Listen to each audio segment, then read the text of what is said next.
Queria agradecer também à Sociedade Brasileira de Treinamento e Desenvolvimento. É um prazer assim gigante, um privilégio. Me sinto muito honrado.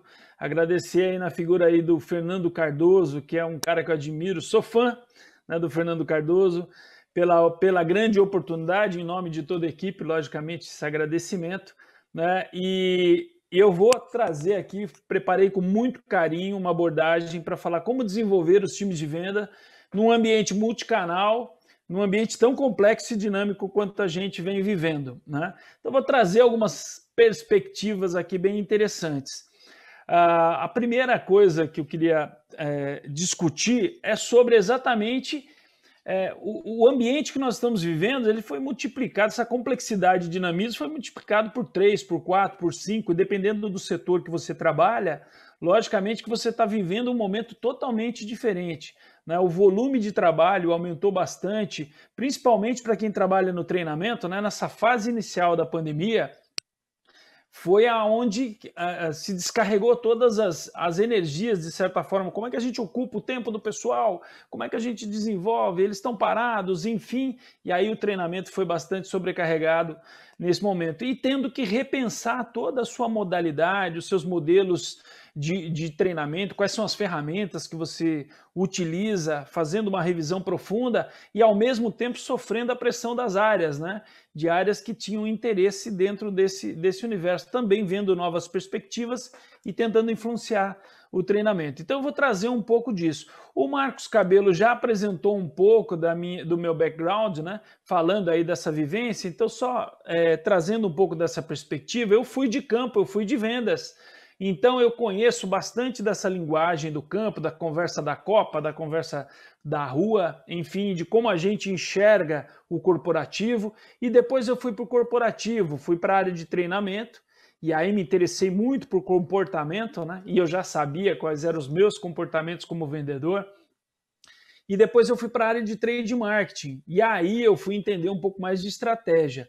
Então eu vivenciei duas pontas que são aí muito importantes do nosso negócio, né? Que é a estratégia e a execução, né? O que a gente espera do time comercial e o que o marketing ou as áreas de trade marketing ou outras áreas estratégicas da empresa desenvolvem para fazer com que a coisa aconteça, né? E muitas vezes a ruptura, né, de um ponto para o outro. Então eu me tornei muito interessado em entender quais são os gargalos, ruídos que estão no meio dessa conexão entre estratégia e execução. E essa experiência, né, que veio especialmente da minha vivência nas áreas de vendas, principalmente da indústria farmacêutica, foi onde eu passei e construí minha carreira. Comecei no século passado, em 94, e fui passando como estagiário, vendedor, representante, gerente distrital, depois gerente de treinamento, gerente de trade marketing. Essa vivência trouxe também novas perspectivas e sempre me tornei interessado. E uma das coisas que eu observei foi exatamente como que as pessoas pensam, como que os profissionais de vendas bem-sucedidos pensam, né? Porque a gente tem tanta ferramenta, às vezes, à nossa disposição hoje, ferramentas ágeis, ferramentas de planejamento, técnica de vendas, gestão de projetos, enfim, né? Mas como é que eles enxergam tudo isso? Eu me tornei interessado por isso, e aí eu desenvolvi uma metodologia que é o Mindset Estrategista, que é muito mais do que um processo, uma forma de pensar. Eu vou trazer um pouco dessa perspectiva, como é que a gente pode fazer essa leitura para aplicar no nosso dia a dia também, porque senão fica muito poético, né? Então, qual que é o primeiro ponto, né? Uma coisa que eu sempre agradeço quando vem turbulência, quando vem um pouco mais de dificuldade, eu digo assim, que oportunidade que a gente tem para aprender. Logicamente que algumas áreas dentro da empresa se tornam mais sobrecarregadas, né? E algumas áreas são pressionadas, como a área de vendas está sendo bastante pressionada por conta dos resultados e tudo mais, e como fazer resultado mesmo num ambiente, às vezes, um pouquinho hostil, né? E a área de treinamento também, tendo que rever os seus processos. Mas uma coisa, para comparar a área de treinamento e a área de vendas, como é que elas enxergam a relação com o tempo, né? Porque um dos fatores fundamentais de hoje é o tempo, né? O tempo ele se tornou um recurso fundamental que precisa ser bem gerenciado. No treinamento, a gente tem uma visão de tempo, né, de um relógio que respeita o tempo de desenvolvimento. Então, a gente quer criar aquele fluxo, fundamentar, trazer repertório, depois desenvolve habilidade, faz aplicação, enfim, a gente sabe que existe um tempo, né, para esse aculturamento, para esse aprendizado, para o engajamento, depois as competências, enfim. Só que muitas vezes, do outro lado, a gente tem um outro reloginho que é uma bomba, né? Que é o do comercial, que está aqui, ó, na pressão. Ele fala assim: pera um pouquinho, não dá para ficar aprendendo sobre estilo comportamental agora, só eu preciso prática, eu preciso resultado. Então fica aquela coisa que a gente tem que gerenciar, né? A expectativa do comercial e, ao mesmo tempo, usar toda a nossa sabedoria, a nossa metodologia da área de treinamento para respeitar o tempo do aprendizado e colocar as coisas no trilho de um jeito bem legal, né? Eu digo que, assim, por mais que seja bastante intenso, é uma oportunidade da gente aprender. Eu acho que a gente tem que olhar para esse momento e agradecer. Às vezes, logicamente que isso sobrecarrega, mas a forma como a gente vai passar por isso, ela pode se traduzir num desenvolvimento para você como um profissional de treinamento, né? Não ficando estressado e, ao mesmo tempo, aprendendo a lidar com isso e fazendo as escolhas mais certas. Enfim, aqui eu queria trazer uma perspectiva que fala sobre a força de vendas dentro do ecossistema de negócio, né?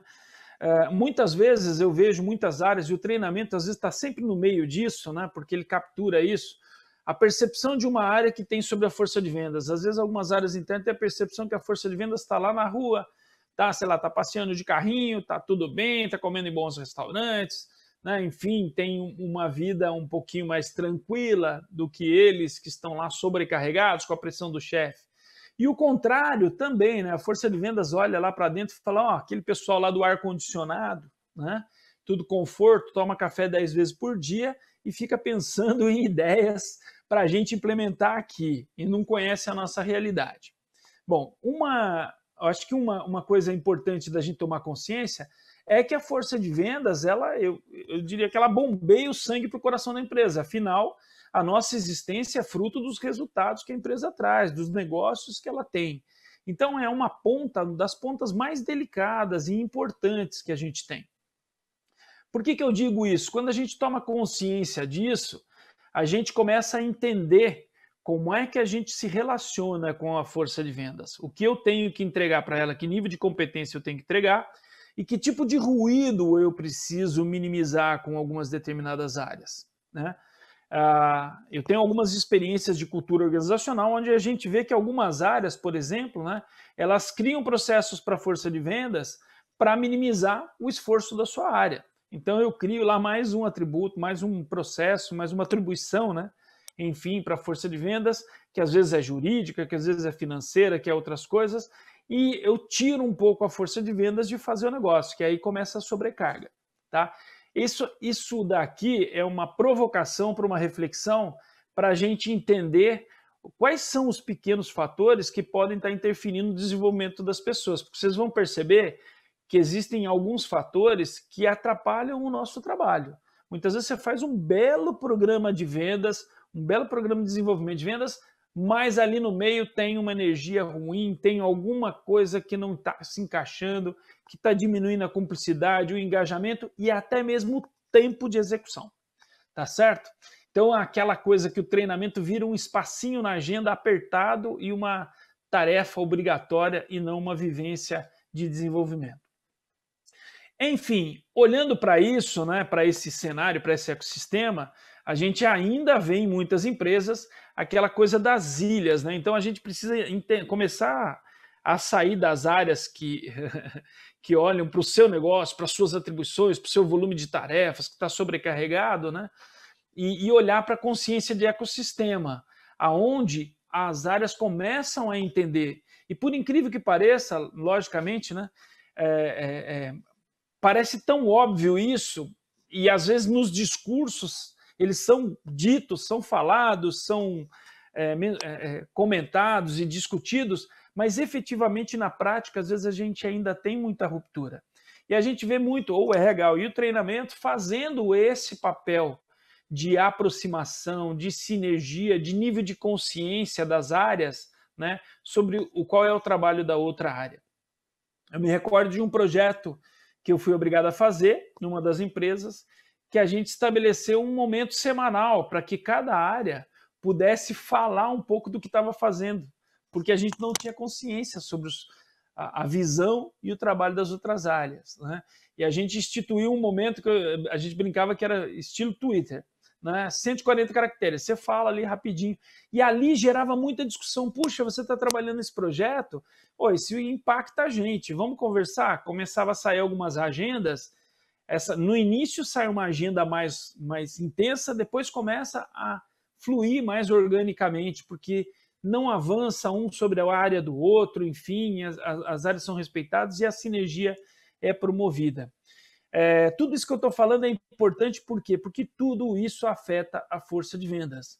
Muito do que está internamente nas discussões, disputas de vaidade, disputas de posição de ego, né, eles afetam a força de vendas.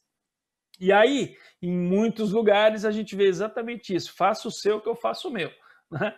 Eu estou aqui fazendo, entrego o relatório, eu te entrego as informações de mercado, aí agora é você que efetivamente você tem que lidar com isso, você tem que acompanhar, enfim, né?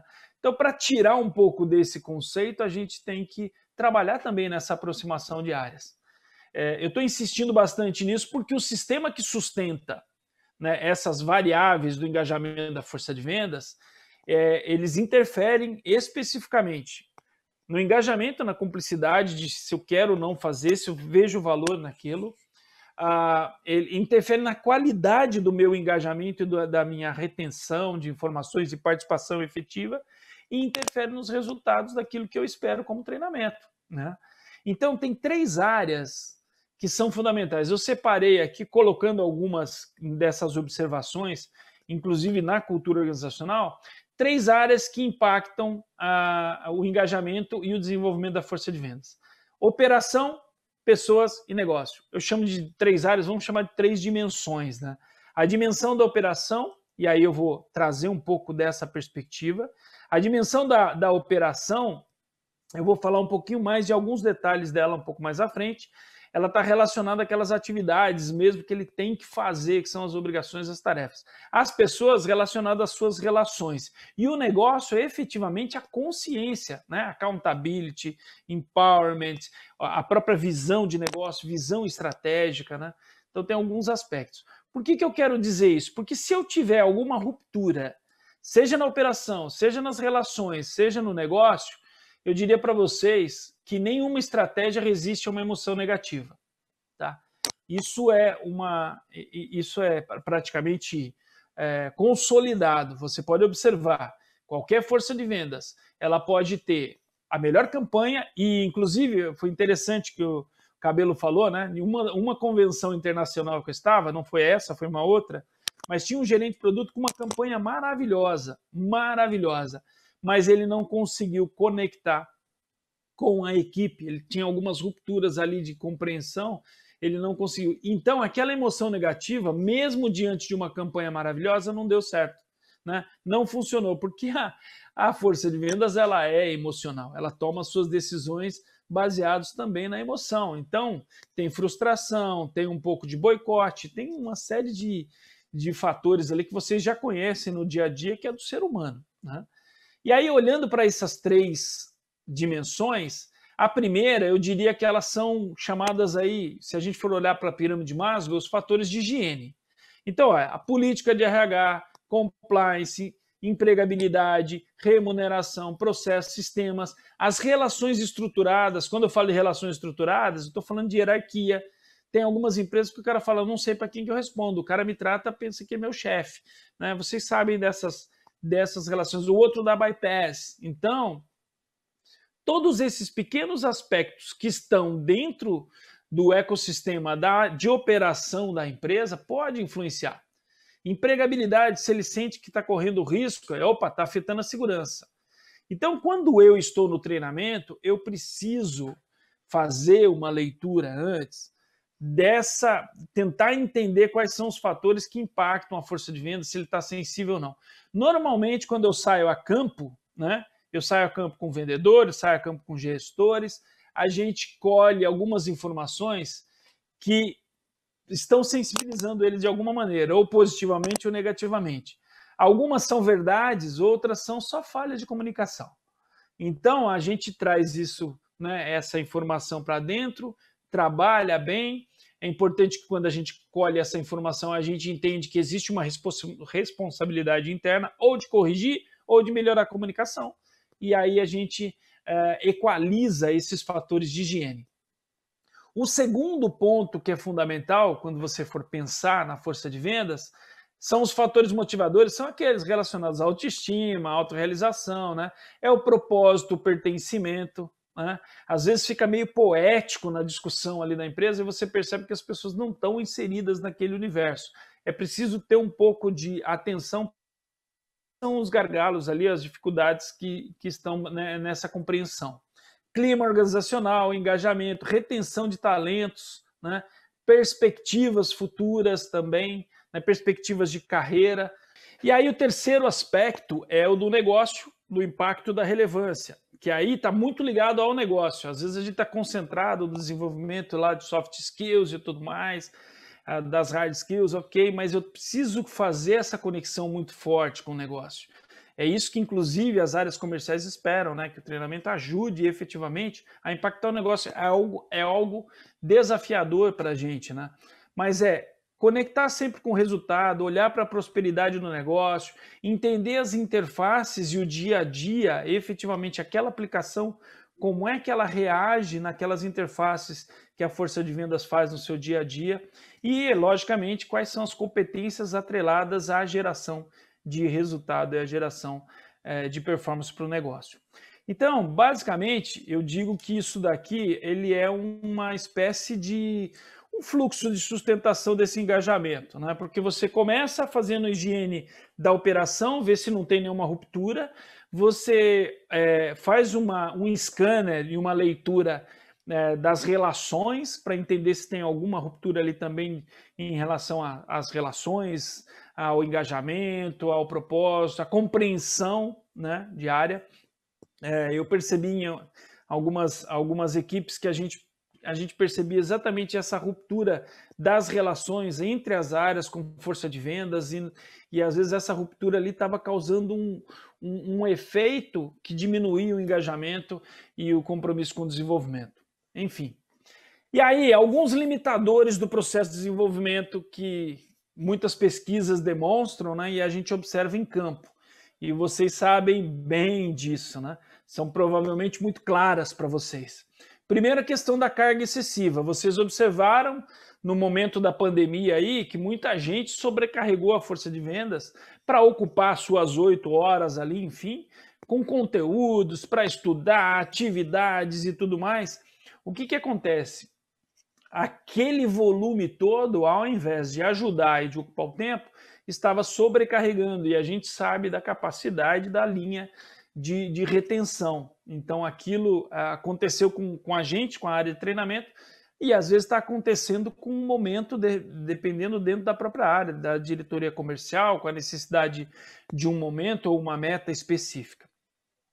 Outra coisa são aquelas tarefas que a gente chama aí de penduricalhos, né? Que vem tarefas adicionais para a força de vendas que poderiam estar sendo eliminadas ou diminuídas, né? Ou orientadas da melhor forma para que não sobrecarreguem ele e não tirem eles do foco. Segundo, ansiedade sobre o futuro. Às vezes a gente não se posiciona e o campo fica, né, ou a força de vendas, ela fica insegura, então ela começa a criar suas visões de futuro e muitas vezes são visões distorcidas. Às vezes a empresa está tudo bem, a empresa está super segura, está tranquila, não tem perspectiva de impacto ou de risco na empregabilidade, mas eles estão lá, preocupados. Internamente, às vezes a gente está tranquilo, mas ninguém comunica para eles. Eu saio a campo às vezes e eu percebo isso. As coisas que são conversadas internamente, às vezes não chegam no campo para dar essa tranquilidade, né? Preocupação com a liderança também, né? Com as tomadas de decisão, o que acontece, o que vai acontecer, porque tem o perfil do X, do Y, enfim, né? Justiça e reconhecimento é outra coisa que também limita demais o processo de desenvolvimento. Eu já peguei alguns treinamentos onde você vai e ele está com uma percepção muito ruim, por exemplo, do programa de remuneração ou de premiação. aquilo ali, aí você fala assim, será que está errado? Está injusto? Não, não está injusto, só está mal comunicado. A técnica, a informação, a estrutura da premiação está super justa, só que ela é um pouquinho mais complexa, só que ninguém explicou para ele. Então o que ele faz? Ele desqualifica, principalmente quando está com resultado ruim. Falta de desafio é outra coisa, né? Às vezes fica meio monótono. Então, aqueles representantes, às vezes, que estão distantes ou que não têm tanto contato, se sentem abandonados, enfim, né? Também, ou aqueles que esperam e têm expectativas de carreira, mas não têm nenhuma perspectiva, também sentem que falta desafio. E uma outra coisa interessante é o perfil cognitivo e a linguagem, né? Eu vejo muito disso, às vezes as áreas internas elas falam uma língua, né? Eu recentemente estive numa empresa e eram todos gestores com um profundo conhecimento de metodologia e tudo mais, e a linguagem toda, inclusive, falavam inglês, usavam muitas matrizes, e eles queriam transferir parte dessa linguagem toda para a força de vendas. É lógico que você eleva a régua, você aumenta a régua, você dá a possibilidade deles conhecerem outros termos, outras informações, ferramentas mais evoluídas, enfim. Só que você tem que pensar no time, né? A gente percebe que às vezes há uma ruptura gigante nesse processo, porque a língua, até o Max Geringer ele fala muito disso, ele fala assim que quando você é promovido, você muda seu vocabulário, né? Então você começa a falar termos mais sofisticados para as mesmas coisas que o campo vê. E o campo está habituado com o seu dia a dia ali. É logicamente que você pode ir levando a régua, mas a gente tem que achar a medida certa, porque senão a gente tem rupturas graves, né? E eu acompanhei recentemente um grupo de gestores que desenhava estratégia para o campo e o nosso trabalho foi exatamente fazer isso. Analisar as apresentações e o discurso deles. E aí nós encontramos diversas rupturas de falta de entendimento. A força de vendas não se manifesta, porque não vai dizer eu não sei, e enfim, só que aquilo vai criando um resíduo que distancia da prática e do aprendizado, né? Bom, enfim, olhando para esse ecossistema todo, a gente entende que tem que ter um mindset da mudança, né? O ambiente é complexo, é dinâmico, ele é multicanal hoje. Nós já somos multicanais, né? Nós usamos celular, usamos várias redes sociais, mandamos um e-mail, respondemos pelo WhatsApp, mandamos alguma coisa pelo LinkedIn, enfim, né? E no dia a dia hoje, muitas das forças de vendas estão trabalhando em ambientes multicanais com várias ferramentas. Só que elas estão assustadas e a gente precisa facilitar esse caminho, mostrar essa praticidade. E o que é importante quando a gente olha esse mundo tão dinâmico e complexo? É porque é o seguinte, no passado, de certa forma, a gente tinha menos canais, talvez menos complexidade, fluxo da informação tinha uma velocidade muito menor. Então, a característica do passado, ela era muito focada nesse sistema organizacional. A direção pensava, a liderança gerenciava e vendas executava. Então, ele tinha um modelinho mais previsível, muito mais previsível. Hoje, você monta uma estratégia para o campo, ele está com clientes com modelos de negócio totalmente diferentes, às vezes dentro de uma rede ou de um grupo de clientes, ele tem comportamentos diferentes, às vezes com o mesmo tipo de cliente. Por exemplo, se você está falando de varejo, uma loja da mesma rede reage diferente ou ela interage no seu mercado de forma diferente. E aí o que acontece com isso? A gente perde um pouco aquele controle que o marketing tinha, aquela previsibilidade, né? Então a gente tem que desenvolver uma outra capacidade, mais do que executar, né? A gente tem que desenvolver aí o pensamento, né? A capacidade de pensar, a capacidade de leitura. Então o pensamento se tornou um valor competitivo gigante, né? Ele se tornou um valor competitivo que é um diferencial na tomada de decisão na hora da venda. Porque muitas vezes aquelas técnicas de venda já desenhadas, elas ajudam você a compreender, mas eu preciso fazer a leitura para entender as variáveis, né? E essa leitura ela é determinante para eu ter assertividade. Então, o pensamento como valor executivo. Então, a minha sugestão é sempre explorar a capacidade e provocar o time de vendas para fazer leitura do seu ambiente. Às vezes a gente gosta de dar mastigadinho a cartilha. Olha, se o cliente reagir assim, assado, ok, perfeito. Mas faça ele reconhecer esses pormenores e fazer uma provocação para ele ir além, através da curiosidade analítica. E aí, olhando para essa linha de engajamento, né, e estudando todas as metodologias que existem no mercado, as técnicas de vendas derivam praticamente de uma mesma espinha dorsal. Planejamento estratégico também tem uma linha de racionalidade. Gestão de projetos, metodologias, todas elas têm uma linha de racionalidade que a gente já está acostumado, né? Ou deveria estar acostumado. Quando você vai pegar uma pessoa bem-sucedida, ela transita disso de uma forma muito, muito prática, tá?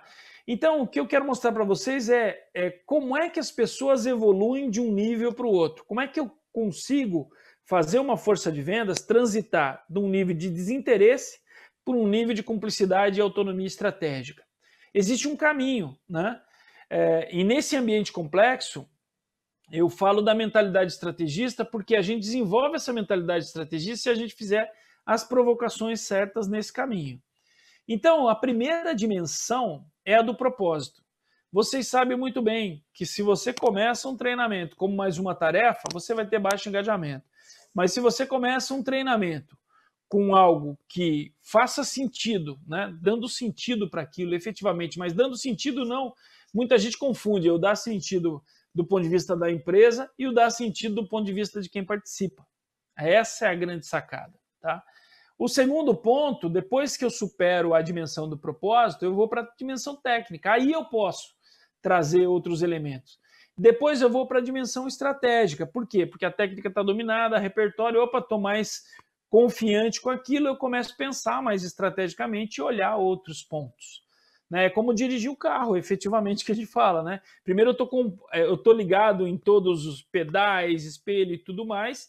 Depois que eu fico íntimo daquilo, eu começo a fazer algumas coisas de uma forma mais tranquila, tomo decisões mais rápidas, tenho condições de olhar e a minha visão periférica aumenta. E, por fim, os resultados. Então, como é que a gente faz para percorrer essas dimensões? Primeiro é o seguinte, se a força de vendas está indiferente ou algum vendedor está indiferente, o que eu preciso fazer?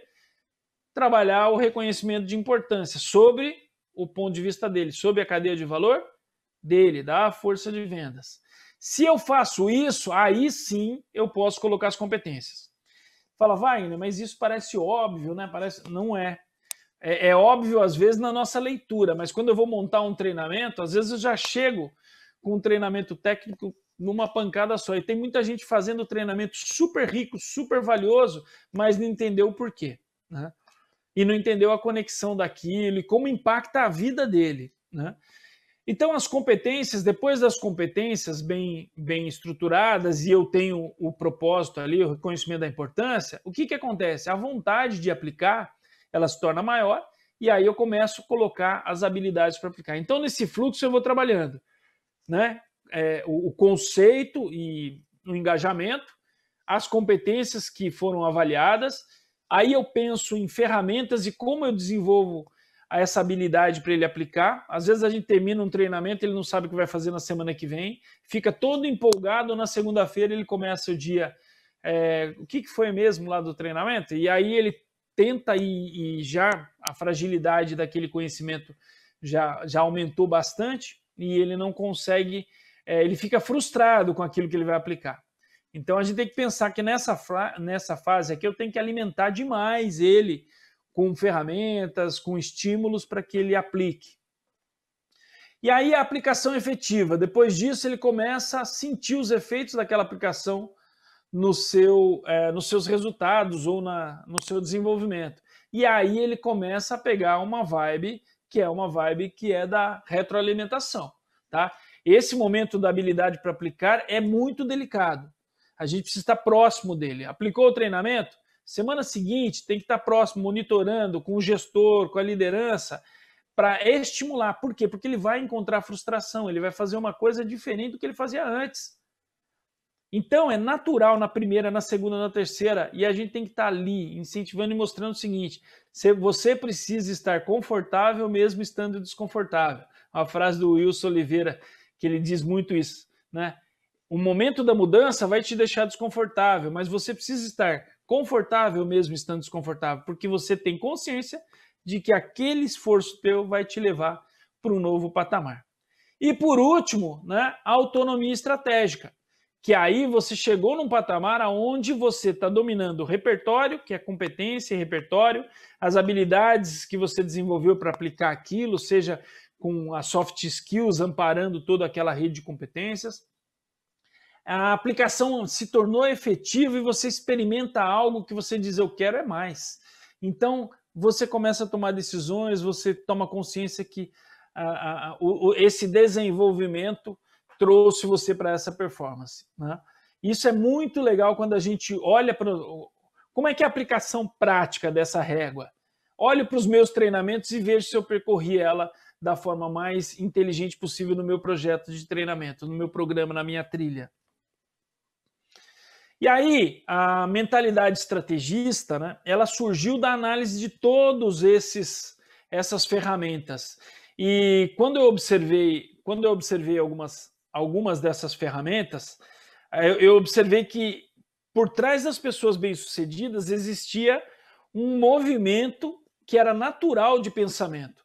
Você olha as pessoas bem-sucedidas, elas estão tranquilas, elas constroem uma racionalidade muito fácil para transitar sobre qualquer assunto, né? Elas normalmente estão entusiasmadas e convictas, né? Você nunca vai ver alguém super bem sucedido com uma energia mais baixa, negativa, ou uma visão de mundo ruim. Não vai ver, né? Então, trazendo para esse universo, eu observei 5 níveis de consciência, que são fluxo, que a força de vendas pode passar, ou você pode submeter o seu treinamento a esse crivo, tá? São níveis de consciência que ajudam a estabelecer a efetividade de qualquer treinamento ou para qualquer planejamento que você vai fazer. Aqui eu faço até um paralelo, tá? Tanto para aplicar o treinamento na força de vendas, quanto para você desenhar o seu plano de treinamento. Você pode submeter esse crivo. O primeiro nível de consciência é a visão e influência positiva. E aí eu vou falar mais à frente o que é a visão e influência positiva. Visão é futuro, influência é o que eu faço, a minha ação. O segundo nível, ele é fruto do primeiro. Se eu tenho visão e influência positiva, eu me sinto mais estimulado a ser curioso. Aquilo que me interessa, aquilo que faz sentido para mim, estimula o meu cérebro, aciona um gatilho mental da curiosidade analítica, porque eu me interesso por aquilo. Aí eu começo a perguntar, como é que eu faço? O que pode ser melhor? O que me ajuda, o que me atrapalha? Essas perguntas básicas que podem ser sustentadas por uma série de ferramentas, como uma matriz SWOT, como qualquer outra ferramenta de análise, né? Mas por trás dessa ferramenta de análise, antes dela ser tarefa, eu preciso entender que eu estou fazendo um processo de curiosidade analítica que vai me trazer lucidez. E se me traz lucidez, aciona o próximo nível de consciência, que é da assertividade, né? Que a gente dá uma cultura muito subjetiva no nosso país aqui, né? Falar, o que você pretende com esse cliente? Melhorar o relacionamento. É muito frágil, né? Então, quando você tem assertividade, aciona o próximo nível de consciência, que é o pensamento estruturado. Veja que é natural. Eu defini um objetivo claro, o meu cérebro falou, puxa, agora eu sei para onde eu vou. E aí a sua mente naturalmente começa a construir. Bom, para eu atingir esse objetivo, eu primeiro preciso sensibilizar fulano e beltrano, eu preciso montar efetivamente aqui, na sequência, um encontro com eles para falar sobre o assunto, eu preciso fazer uma pesquisa para validar essas minhas percepções. Então eu construo com racionalidade um fluxo lógico e inteligente. E se eu construo um fluxo lógico e inteligente, um pensamento estruturado, o meu cérebro reconhece aquilo como ótimo para ser realizado. Então eu entro no nível de consciência da execução disciplinada, eu quero realizar. E aí, para querer realizar, o que eu vou fazer? Eu vou garantir que tudo aquilo que eu pensei, como faz muito sentido e foi muito bem estruturado no seu caminho mental, ele seja executado. Eu tenho vontade efetiva de executar. E você sabe que aqui no Brasil, grande parte do que é planejado não é executado porque tem ruptura em algum lugar. Falhou na análise, lascou. Falhou na definição de objetivo, quebra toda a cadeia, né? Falhou na estruturação do pensamento. Às vezes todo mundo chega lá com um objetivo claro, mas fala assim, a força de vendas vai fazer uma ação com seus clientes. Ele vai lá e executa a ação. A ação foi executada, mas ela não foi observada se os seus clientes estavam lá, eram os melhores, se era no horário propício, se a mensagem foi mais adequada, se ele fez ter contato com os nossos produtos. Enfim, tem uma série de gargalos ali. Por quê? Porque ele simplesmente está cumprindo tarefas. E aí, passando um pouco sobre essa metodologia, olhando para a visão e influência positiva, eu vejo o seguinte: visão e influência positiva você precisa surfar no ambiente que você está. Você precisa estar flutuando ali, né? E para flutuar ali, você tem que ter uma visão positiva de futuro. Ninguém consegue flutuar num ambiente que ele olha e o tempo todo está ansioso com o futuro, preocupado com o futuro. A visão positiva de futuro, isso não é uma visão sonhadora. Ela é uma visão que pode ser efetivamente bastante realista, né? Só que ao invés de eu olhar para as limitações, eu começo a olhar para as oportunidades. Então eu começo a criar essa provocação. Em algumas discussões que a gente tem na cultura organizacional, a gente estimula muito isso. Então, dentro desse pilar, quando a gente vai falar do nível de consciência de visão, a gente provoca exatamente isso. Tá bom, essa limitação, ela é verdadeira? Sim. Eu tenho o que fazer com ela? Não. Então tá jóia. Então vamos para a área de oportunidade. O que eu posso fazer, né, efetivamente? Eu vou dar um exemplo para vocês que aconteceu com um vendedor que eu saí e falou: esse cliente não tem o que fazer. Eu falei: não tem o que fazer? Não tem, porque isso e tal. Eu falei: mas é só esse cliente que está com esse perfil? Ele falou: não, eu tenho 20% da minha carteira, do meu painel, é assim, é só relacionamento. Eu falei: então, quer dizer que se você não tem o que fazer, nós vamos cortar. Aí eu brinquei, né? Nós vamos cortar esses clientes, porque você está gastando recurso e energia onde não tem o que fazer. E aí, se a gente corta 20%, acontece só com você? Eu falo: não, com toda a equipe, todo mundo tem 20%, 25% da carteira, que é assim. Eu falei: então a gente pode cortar e a gente pode cortar uma posição. Né? Eu falei meio duro, assim, brincando, né? Perguntando sobre o que você faria se você fosse tomar uma decisão dessa. Você continuaria visitando clientes improdutivos? Ela falou: não, a gente podia cortar um setor. Ela falou: não. Eu falei: então é o seguinte, vamos conversar sobre o que a gente pode fazer nesses clientes. E aí a gente descobre uma série de coisas, porque está com a visão viciada, né? Tem uma visão que se consolidou como não tem o que fazer. E quando a gente vai para a curiosidade analítica, a gente percebe uma série de oportunidades que ela não tinha visto. E aí é que aciona, né, a influência positiva, que é a postura e a relevância. Ou seja, ela parou de se posicionar influenciando negativamente aquele cenário e passou a ter atitude mais investigativa, buscar mais oportunidade. Então essa influência positiva trouxe novas perspectivas, né? E a visão e influência positiva, ela está fundamentada na psicologia positiva, tá?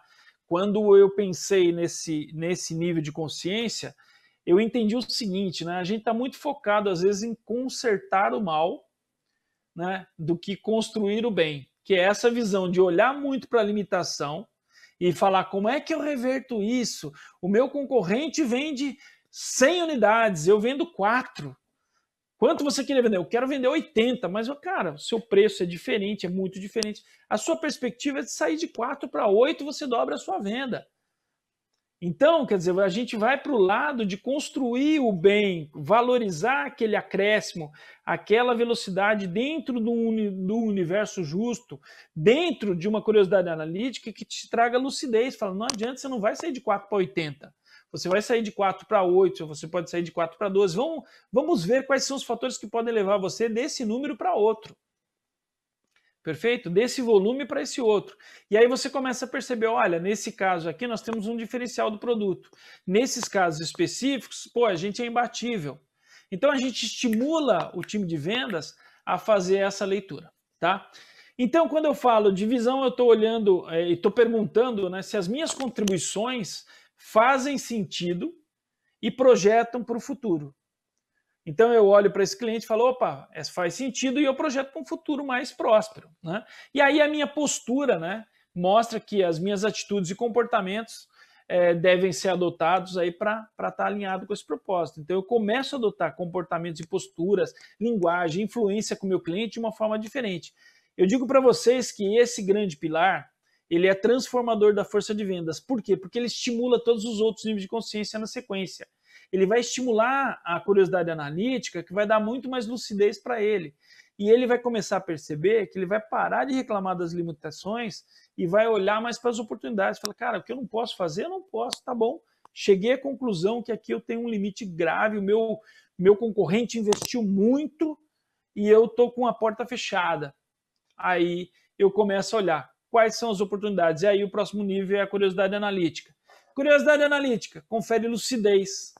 Ele direciona a energia, porque, aliás, cara, tem uma coisa que vocês sabem, que a força de vendas, como ela cria os seus roteiros, né?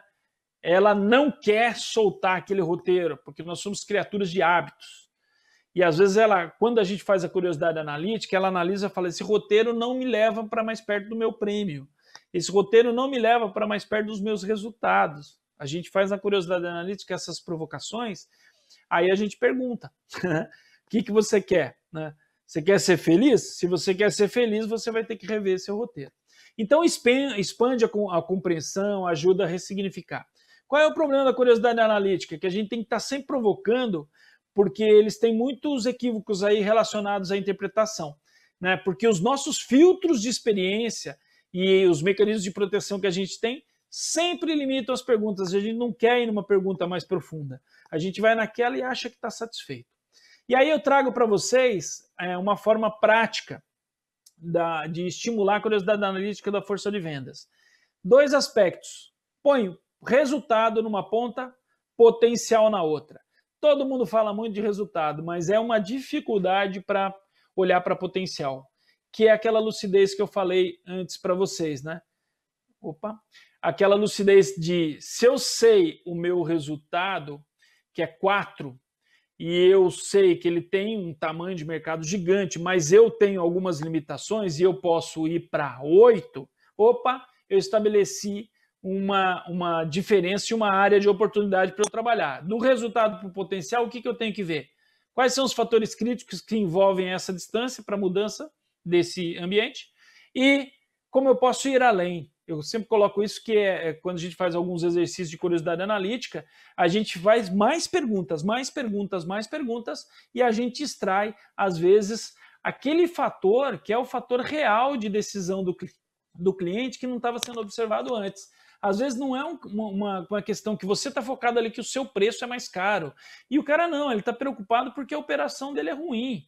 Por exemplo, se a gente vende um produto físico na loja, no varejo, o outro produto está na mão e o nosso está distante. Aquilo impacta. Então ele começa a descobrir que existem outros fatores relacionados à ruptura de vendas dele e que podem ser sanados de uma forma diferente, com novas soluções. Então expande muito a mente. Tá?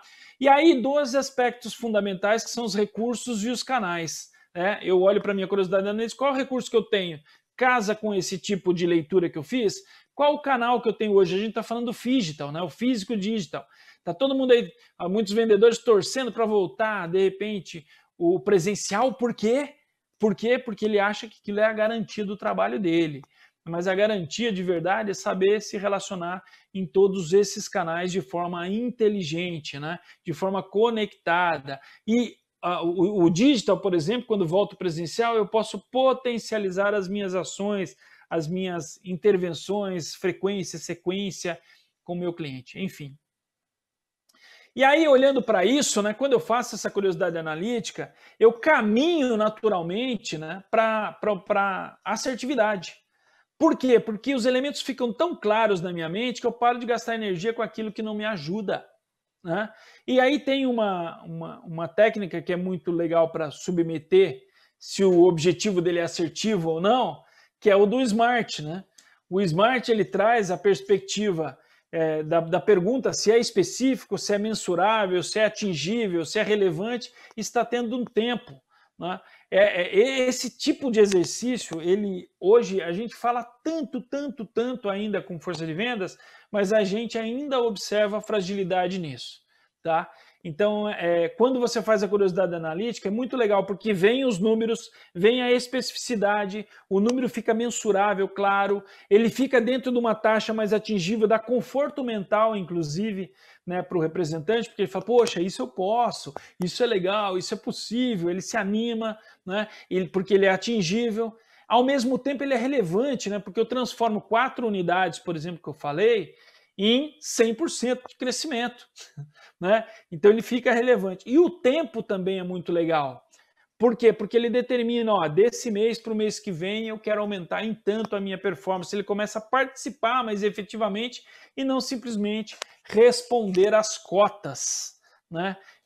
Uma das coisas que mais se faz é responder às cotas. Alguém criou a cota para mim, eu não participei disso, agora eu tenho que atingir. Ele não tem consciência de cota. A partir desse momento, ele fica, inclusive, mais preparado para discutir com o seu gestor, para comentar com a empresa, para fazer uma leitura, para entender que aquela cota desenvolvida ali tem uma metodologia, enfim, traz todo um novo perfil de consciência da força de vendas, que sai daquele modelo de execução muito focado na cartilha para alguém muito mais participativo. Ele vai continuar, às vezes, executando algumas estratégias, porque elas são estudadas e têm fundamento, logicamente, mas ele vai entender mais o porquê de cada uma e ele vai dar contribuições, inclusive, para fazer os ajustes que forem necessários.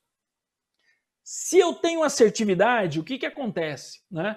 A minha mente começa a construir um fluxo mais inteligente. Né? Ela constrói uma espécie de sequência de tarefas na mente, dizendo o seguinte: primeiro, o que eu vou fazer? Eu preciso saber se o meu cliente pensa isso ou não. Né? Por exemplo, você no treinamento, quando está fazendo um plano, você fala assim, eu preciso entender se a equipe está preparada ou não, o quanto eles sabem sobre determinada competência, o quanto eles conhecem ou dominam. Como é que eu vou fazer isso? Então, o seu pensamento começa a fazer o seguinte, esse é o primeiro passo. Que tipo de ferramenta eu vou usar? Vou usar uma pesquisa? Vou usar um assessment, uma avaliação, uma visão dos gestores? Vou fazer um focus group com os gestores para discutir esse assunto? Né? Então, e a gente começa a considerar todos os envolvidos ali, né, dentro dessa área, quais são os impactos dessas decisões que você vai tomar, e você começa a colocar na linha do tempo. Eu vou fazer primeiro uma análise do perfil de competência, quais são as competências mais importantes. Vou colocar nessa linha do tempo um fluxo lógico, para que eles possam ir entendendo, compreendendo e evoluindo no seu desenvolvimento. Paralelo a isso, e aí que é muito legal, né? Porque eu trago a racionalidade e eu trago o fluxo paralelo. Paralelo a isso, eu posso ir criando potencializadores, ferramentas que ajudam a fortalecer o conhecimento, estímulos, às vezes, que não somos nós que aplicamos, mas, por exemplo, eu uso muito, eu chamo de Evolution Meeting, que é dar ao gestor a orientação para que ele faça esse encontro pós-treinamento com a sua equipe, mesmo de meia hora, uma hora, aí você dimensiona o tempo, para discutir a aplicação daquilo. E aí tem toda uma racionalidade.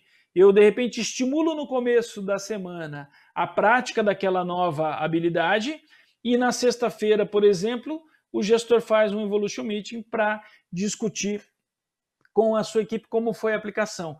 Quando eu crio esses elementos, eles não estão na mão do treinamento, mas eles estão sendo vivenciados pela força de vendas e estão obtendo aí um maior engajamento e uma maior velocidade na sua aplicação.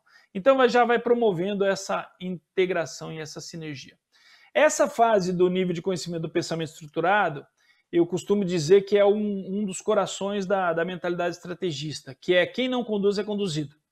Gente, se você não tem sua agenda, se você não tem a sua estrutura de pensamento, se você não montou o plano para o seu cliente, se você não montou o seu plano de treinamento, você vai ficar na agenda do marketing, né? Você vai ficar na agenda das outras áreas. E a mesma coisa a força de venda. Se você não montou o fluxo e a ideia, né, de desenvolvimento do seu parceiro comercial, do seu cliente, você vai ficar na mão dele, vai ficar na mão da agenda dele. Tem gente que fala assim, ele só atende de manhã. Né? Será que ele só atende de manhã? Não. Ele é mais comum ele atender de manhã. De repente, você precisa falar com ele num outro horário, que é um movimento melhor, que é mais prático para você, Por exemplo, eu falo com ele na sexta-feira. Sexta-feira ele está parando de trabalhar, dependendo do segmento que você atua, você sabe. O cliente está parando de trabalhar. Eu falo com ele. O meu cliente mais importante eu falo na sexta-tarde. Então eu posso conduzir isso, tentar trazer ele para segunda de manhã, para que influencie a semana dele. Então tem uma série de pensamentos que devem fazer parte da mente estrategista. Ele não precisa estar na cartilha, ele precisa ser alimentado o tempo todo para esses questionamentos, porque ele vai se movimentando e ele vai construindo uma facilidade de pensar estrategicamente de forma natural. E aí, por fim, né, quando eu construo isso, ele fica tão claro, mas assim, tão estimulante, me brilha os olhos. Eu falo, caramba, olha o plano que eu construí. E eu não estou dizendo de um plano super, hiper, mega complexo, cheio de matrizes, não. Eu estou dizendo assim, ó, construir uma racionalidade que ó, é isso, isso, isso. E isso, essa atividade primeira para a segunda, ela tem um tempo. Eu preciso colocar no tempo certo. Aí eu começo a colocar na agenda. Então, a mente reconhece essa importância, né, essa consistência que dá, ela faz esse reconhecimento orgânico que você fica com vontade de aplicar. E aí tem umas sacadas, né? Quais são? Né? A primeira é eu olho para aquilo que eu construí e avalio sob o ponto de vista de recurso. Tem os recursos que eu preciso? Né? Muitas das ações que a gente faz em treinamento, muitas vezes, você não usa recurso nenhum. Você tem que usar a própria força de venda. Você tem que usar, por exemplo, um recurso fundamental, é o líder. O líder, muitas vezes, ele fica esperando de você, do treinamento, todas as ações, e a responsabilidade parece que é só do treinamento. E não, eu tenho que transformar ele num líder treinador. Ele é um recurso fundamental nessa estratégia. Uma área, por exemplo, de BI, uma área de marketing, uma outra área de RH que faça a interface com a gente, que tenha relação com ela, pode ser também um recurso importante para trazer um novo conceito. Quando você vê uma ruptura, por exemplo, lá de premiação, de repente você vai para a área que desenhou aquilo lá para dizer para eles, não, olha, nós não estamos entendendo, ou eles estão com ruptura, e aí você estimula aquela é uma área recurso interessado que pode ser um parceiro teu nessa solução. Né? Um outro ponto é o tempo, a agenda, né? Quando a gente fala para o vendedor, e aí eu estou falando de desenvolver, logicamente que você está mais acostumado com isso como profissional de treinamento, porque você vive isso, né? Você tem sua agenda cheia. Mas o representante, às vezes, ele tem essa dificuldade, né, de algumas tarefas, principalmente de desenvolvimento, de colocar na agenda. Ele segue a sua agenda, mas ele não faz uma agenda para autodesenvolvimento. Né? E é muito interessante quando ele faz isso, porque vocês podem estimular ele a fazer isso. Escolha um dia da semana, uma hora para treinar sobre isso, para ver material, alguma coisa. Logicamente que tem aquela agenda que ela é natural já determinada para o treinamento, e tem aquela que pode ser estimulada para que ele crie. Às vezes ele quer se tornar, por exemplo, ele quer desenvolvimento e promoção, quer virar um líder. Aí ele fala, a empresa nunca me deu um treinamento de liderança. Aí, o que ele está fazendo para buscar esse autodesenvolvimento? Põe na agenda um tempo para ele, né? Enfim. Quando põe na agenda, uma coisa muito legal é que ela traz dois aspectos. A garantia de que você vai executar aquilo que você estruturou, e o segundo é o conforto mental, porque você para de pensar naquela tarefa, você vai pensar só quando você for fazer, de certa forma, né? E o último são os canais, que a gente está falando multicanal hoje. A gente tem que sair daquele mundinho que a gente estava tão acostumado e entender que, por exemplo, um treinamento de liderança que ele quer se desenvolver e não tem previsto dentro da empresa, ele tem um YouTube com várias pessoas bem credenciadas, com ótimo conteúdo, para ele buscar fazer o seu autodesenvolvimento, né? E quando a gente olha para vendas, da mesma forma, ele pode olhar para o cliente dele de forma diferente. Ele estava habituado a visitar o cliente, por exemplo, de um jeito, né? Ou então atender o cliente de um formato, e agora ele manda WhatsApp, né? Ele manda e-mail, ele interage na rede social. Às vezes o cara pede no WhatsApp, ele pede na rede social, depois manda um WhatsApp. Enfim, eu preciso aprender a trabalhar e botar o meu pensamento estruturado, aquilo que eu desenhei, para executar considerando o melhor canal, né? E aí nós tivemos aqui, inclusive no congresso, né, exemplos de ferramentas, foi muito legal, né, mostrando algumas ferramentas super práticas para a gente utilizar, para estabelecer novos canais de comunicação e produtividade, né, com gamificação e tudo mais, que traz esse representante para virar mais cúmplice do seu processo de desenvolvimento. Enfim, aí a pergunta, né, quando fala de desenvolver time de vendas, é por onde eu começo? Duas coisas. Eu traduzindo aqui, eu gosto de simplificar bastante, não trazer aquelas matrizes todas cheias de desdobramentos, até porque vocês já fazem isso no seu dia a dia, vocês conhecem os detalhes, né? Mas tem dois pontos importantes. Um são os embaixadores. Como é que eu consigo que a liderança ou stakeholders importantes possam agir efetivamente nesse processo ou endossar esse processo? Eu preciso engajar a liderança nisso. E aí eu preciso desenvolver, às vezes, a mentalidade do líder, porque ainda ele está naquele do passado, de gerenciar as coisas. Tudo bem que o discurso hoje, a gente está falando muito, né, dessas novas competências do líder, mas às vezes ela fica só no discurso. Na prática, quando você vai olhar no campo, ele está repetindo padrões. Ele está repetindo padrões. Né?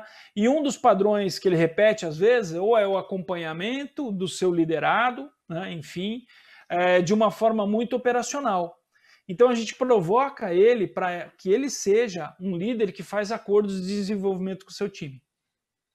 E aí é muito legal, porque ele olha para cada um dos seus liderados para justamente estabelecer esses acordos e exercitar sua curiosidade analítica para identificar as áreas de oportunidade e as áreas de potencialidade. Tá certo? E ali é muito legal, porque aqui a gente tem um outro componente também que é muito bacana e que você pode usar como profissional de treinamento, é o endorsement, né? É buscar em algumas lideranças que são chave, que são bem ouvidas, que são influencers dentro da empresa, reforços dessa comunicação, consciência dessa comunicação, para que a força de vendas não reconheça como só uma necessidade do treinamento ou uma provocação do meu chefe, né? Então a gente envolve mais gente para ver que as pessoas estão engajadas com eles também, que entendem que o coração deles tem que bater mais forte lá na hora da venda para trazer o resultado para a gente. E o combinar com os russos, né? É que quando eu faço essa com os embaixadores, eu preciso mostrar. Às vezes a gente faz um treinamento com a liderança e o time ele complica. Porque eu faço com a liderança aqui e eu demoro para fazer com a força de vendas. Sabe o que acontece? O líder ele começa a ir para campo ou para os relacionamentos com o seu time com um comportamento diferente e o time não reconhece. Fala, ele tá ficando doido. Ixi, agora ela vem com outras ideias. E às vezes o líder ele não consegue transformar aquilo que a gente discutiu de uma forma muito palatável, fácil e simples para a força de vendas entender. Então eu não posso demorar muito nesse tempo. Eu faço com o embaixador, já faço com eles para eles ficarem mais receptivos a esse novo comportamento da liderança. E ao mesmo tempo eu provoco eles, às vezes não precisa ser técnico, precisa ser mais de engajamento. Eu preciso promover a cocriação, dizer o seguinte, todos nós estamos aprendendo. Todos nós estamos aprendendo. E o seu gestor agora, ele vai começar a provocar você, mas nesse sentido, assim, assado, tal. Nós também estamos nos provocando aqui. E aí você começa a fomentar a cumplicidade. Isso é muito bacana. Quando você acha esse time legal no seu plano, você começa a estabelecer um outro nível de cumplicidade da força de vendas. E aí o processo se torna muito mais orgânico, né? Então, para ajustar a visão aí de treinamento e desenvolvimento, é importante que a gente reconheça uma coisa, tá? Que eu tenho visto às vezes, né? As matrizes e os processos não são protagonistas. Eles são recursos. Eu vejo em muitos treinamentos as matrizes e os processos como protagonistas. Não, eles são recursos para a compreensão. Eu preciso compreender a mecânica, a lógica do pensamento. Eu preciso ser capaz de fazer uma leitura, às vezes, sem pensar no eixo X, no eixo Y, mas a racionalidade e a inteligência que está por trás daquilo. Porque eu me aproximo do pensamento da força de vendas, que ele é relativamente mais simplificado. Tudo que tem que explicar muito é porque não está muito claro, não está muito bem explicado. Então, a possibilidade que eu tenho é como é que eu consigo transformar os meus treinamentos, e aí, lógico, você que está aí, né, sabe a diferença, né, cognitiva, sabe a diferença do perfil da sua força de vendas. Alguns são mais técnicos, mas a gente tem aí muita gente muito técnica e muito madura que é fechada para os novos conceitos, para uma visão prática, para uma visão simples das coisas, que é complexificar. E aí não entende por que não dá resultado. ao mesmo tempo que eu tenho que elevar a régua e aumentar a qualidade de repertório, técnica e de maturidade de alguns times que são muito simplórios, né? Enfim. Então eu tenho que usar as matrizes e processos que eu estiver utilizando como recurso. Recurso sempre conectado à questão da cadeia de valor da minha força de vendas, tá? E aí, olhando para essa mentalidade estrategista, ela tem uma vantagem muito legal, né? Quando eu começo a fazer essas provocações dos níveis de consciência. A implementação, primeiro, ela se torna orgânica, porque primeiro ela mexe com o sentimento, o engajamento naquela régua, ela se torna evolutiva e permanentemente aí é retroalimentada por uma consciência colaborativa. Né? Por que ela é evolutiva? Porque o nível de consciência da visão e influência positiva leva a curiosidade analítica, que leva a outra. Se ele pratica isso várias vezes, né? Ou seja, sempre submetendo a esse crivo, ele começa a pensar daquela forma. E ele começa, com a sua curiosidade analítica, a retroalimentar. E ele começa a perceber também essa consciência colaborativa, e ele começa a perceber que ele é o principal responsável pelas melhorias que ele deseja. E ele entende colaborativamente que o treinamento não é alguém que simplesmente dá uma agenda para ele cumprir, que o chefe dele não é alguém que só dá uma agenda para ele cumprir, mas que quem não conduz é conduzido, que ele está no poder e ele pode construir e conduzir o seu processo de desenvolvimento e participar mais efetivamente. Por fim, gente, né, chegando ao final aqui, olhando para tudo isso, vocês perceberam que tem uma base muito forte de comportamento, né? De leitura de mundo, né? De como o time de vendas pensa. A base é essa e como que a gente faz a provocação para ele ser um pensador e aumentar a qualidade da execução das estratégias e até ampliar a qualidade dessa execução. E aí eu olho para a gente, né, e falo, qual que é o propósito da área de treinamento? Puxa vida, quando está na pressão, parece que é entregar tudo no prazo. É treinar todo mundo. Eu olho os KPIs lá, tem aqueles KPIs de horas de treinamento e de tudo mais. O grande propósito da área de treinamento é tornar essas pessoas poderosas e principalmente autônomas, né? Então, desenvolver a mentalidade delas para que elas sejam mais colaborativas nesse processo de desenvolvimento. Quanto mais elas se tornarem, de certa forma, mais ativas, né, nesse processo, construindo os seus caminhos e valorizando, mais você está cumprindo o seu propósito de treinamento. E como mensagem final aqui, eu me agarrei a uma frase, me apropriei, né, até porque é domínio público agora, pensando, quando eu vi essa frase, eu pensei no meu propósito como treinador, né, que é nunca saia da presença de alguém sem tornar essa pessoa melhor ou mais feliz. Cara, quando eu olhei essa frase, eu falei, puxa, é exatamente isso, melhor, mais feliz. E vocês, provavelmente que estão me assistindo, sabem e experimentaram na sua vivência de treinamento muitos momentos de extrema gratidão pelo conhecimento que vocês dividem.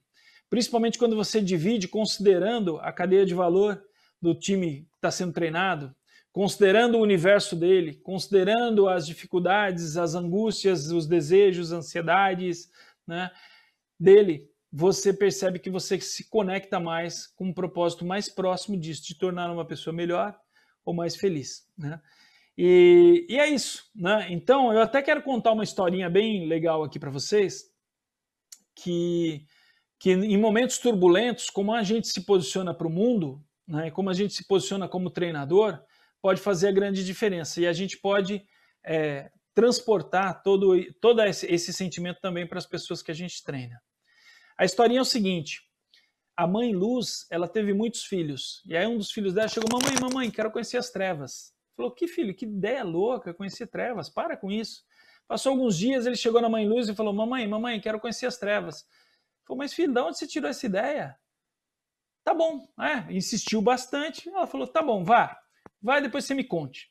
Ele saiu, uma semana ele não voltava, 2 semanas não voltava, 1 mês não, 2 meses, 3 meses depois ele voltou. A mãe Luz correu, abraçou seu filho e disse, filho, que bom que você está de volta. E aí, conheceu as trevas? Ele falou, mamãe, eu estou frustrado, me perdoe. Mas eu perguntava para as pessoas e elas me diziam, depois daquela esquina, eu andava mais um pouco, perguntava para as pessoas, me diziam, depois daquela colina, mamãe, eu andei, perguntei e não conhecia as trevas. E aí a mãe Luz disse para ele assim, filho, você é a luz, e por onde você andar, não haverá trevas. Então que nós sigamos aí com o nosso grande propósito de treinar e desenvolver pessoas, iluminando a vida dessas pessoas através do conhecimento, através das ferramentas que a gente tem, para que torne essas pessoas melhores e mais felizes. Então, muito obrigado pelo seu tempo nos ouvindo e estou aqui à disposição. E os aplausos digitais para o Wagner Morente. Que bacana, hein? Olha, adorei essa frase da Madre Teresa de Calcutá. Tudo a ver, inclusive, com o meu propósito. Olha, é isso aí. Eu acho que sensibiliza muita gente, né, Cabelo? Muito, eu acho que tem a ver com muitos de nós. Às vezes a gente só sai um pouquinho do trilho, né, e fica meio robótico, fica meio automático, mas dá para voltar rapidamente quando a gente tem esse guia. É isso aí, Mari. Eu aprendi também no decorrer da minha carreira que o contrário de divertido é chato, não é sério.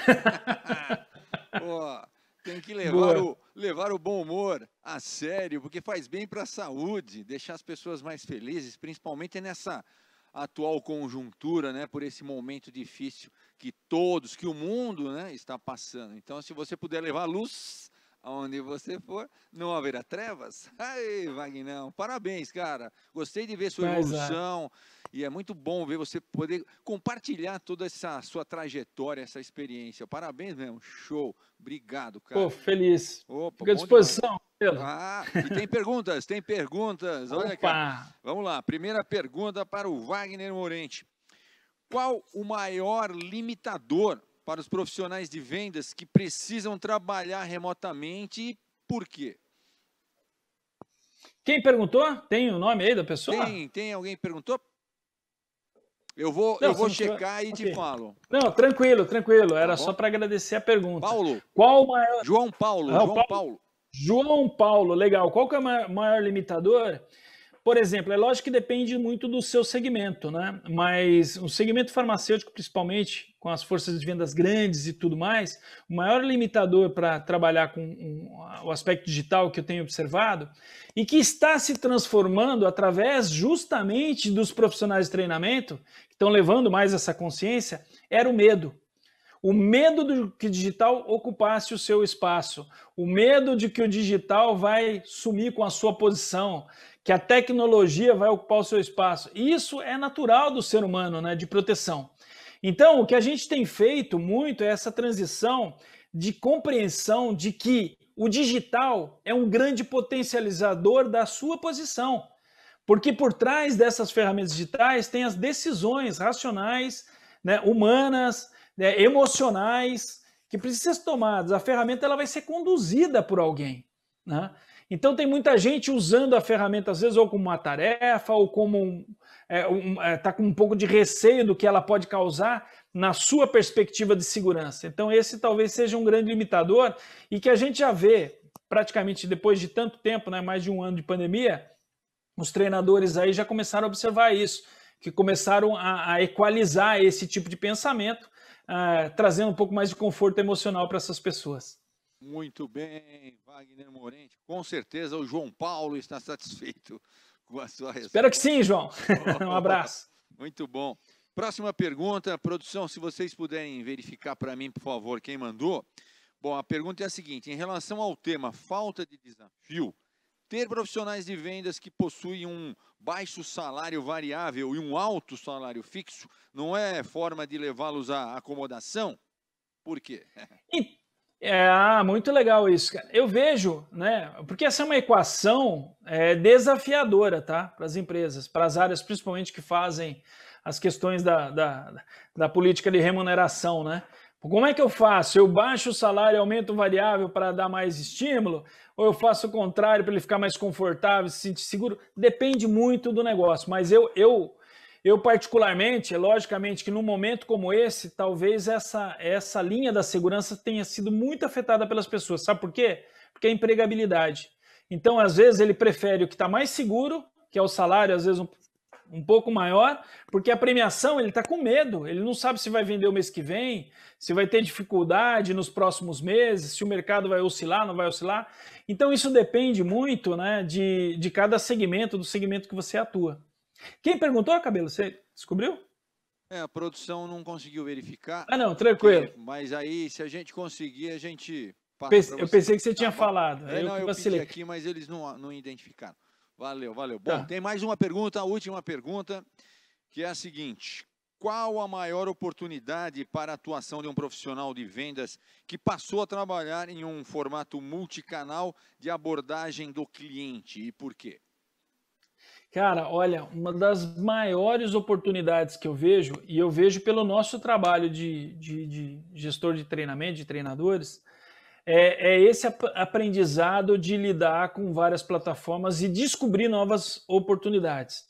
Por exemplo, uma das coisas que aconteceu com os profissionais de venda e que alguns acabam reclamando da dificuldade, porque às vezes o cliente nessa plataforma ele se nega, né? Ele fala, pô, não tem dificuldade, ele resiste e tudo mais.